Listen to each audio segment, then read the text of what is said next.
Brilliant. I'm really happy to be racing at the Dorney World Cup.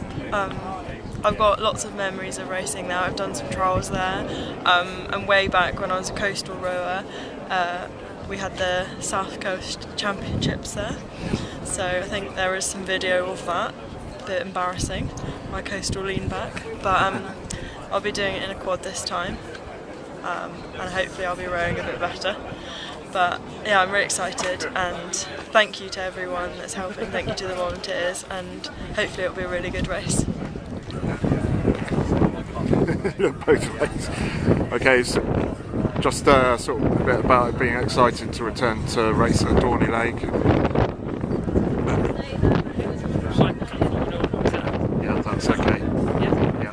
Okay, so it's going to be really exciting to go back to Dorney Lake for the World Cup. It's going to look very different to how it looked last year for the Olympic and Paralympic Games, but it's a very special place to row. Being back on home water is exactly where I want to be. And a sort of quick thank you for the volunteers as well. From 2012. And the World Cup. Just want to say a quick thank you to all the volunteers for the World Cup.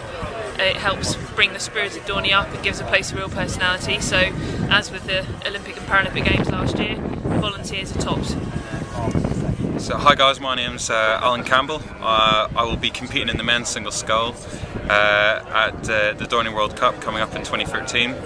Memories of Dorney, I mean, I remember Dorney when it was actually being built, and for quite a while it was actually only a 1 kilometre course when we were first allowed onto it, whilst they were still sort of digging out the other top kilometre, and it was always very frustrating because they actually had a little strip of land where they'd sort of not dug it out, and you could see the rest of the lake, but they wouldn't allow you onto it. Eventually they dug it all out, so they did, and it's become the course that we know it today, and it's a fantastic venue. I remember doing club regattas there as well, when they used to do Metropolitan, Marlow Regatta was held there, and it's like, yeah, I've got fond memories. The first time I raced on it officially was actually 2005 in the men's quadruple scull, and we came in the A final 6th at that World Cup, and it was up until that point World Cups seemed fairly low-key.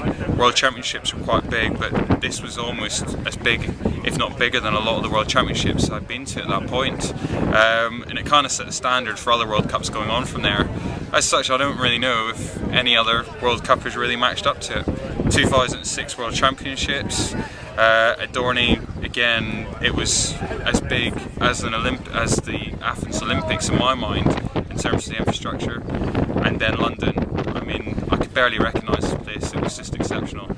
And one of the things that made it so exceptional were the volunteers, the people around it, and you know, there was quite a partisan sort of crowd. They knew about rowing, they were interested in rowing, they were interested in us, and it really did make it a really great atmosphere to be there for the Olympics. And I'm really looking forward to going back, and that's partly due to the volunteers, so I say a big thank you, and I think for all the people that, you know, for my mum and dad who came and watched, I think again the volunteers really did make that a spectacular venue. Okay, so how does it feel to be racing at Dorney? Yeah, really excited. Obviously it's been a long time since the games, and obviously had a bit of disappointment last year, so it's going to be really good to get back out in the water in front of a home crowd and compete on home water again. I'm really looking forward to it. And quick thank you for the volunteers, that'd be brilliant. For the World Cup? Yeah, sure. Obviously, massive thank you to the volunteers. They were a huge part of the games last year, and you know, just a big thank you to everyone who's volunteering again for Dorney. It means a big deal to us rowers, and it makes a massive difference to the whole event. So big thank you to all you guys. Do you want to get in, Ollie? Do you want to do this one at a time, or both of us? Oh, you could do both. Yeah, sounds good. Okay, so first international race, how does it feel to be racing at Dorney at the World Cup? Oh, it's brilliant. It's home water, first international race, first World Cup.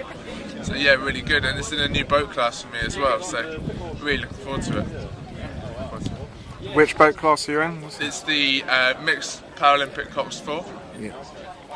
Brilliant. How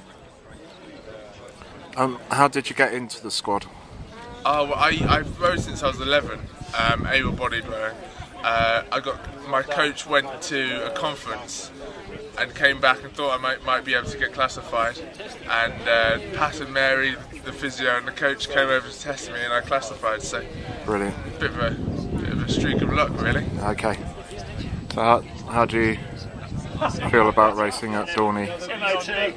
It's really good to be able to have our sort of first major international race at home in London. I think it should make the experience a lot more exciting, having a whole home crowd behind us for the first race, as well as getting all the sort of home comforts of being at home during the racing period. Yeah. Brilliant. Okay, so how do you feel about returning to Dorney? I'm really excited to return to Dorney. It's obviously a lake that has a lot of memories and a lot of emotions for me. But to be returning at the start of a new Olympiad and leaving the old one behind, it's really exciting and I'm thinking about moving forward. And a special thank you for the volunteers at the World Cup. To the volunteers at the World Cup, I just can't thank you enough. We saw what a difference the volunteers made in London, and your support and your giving up your own time to help out at an event like this, it just makes the event fantastic.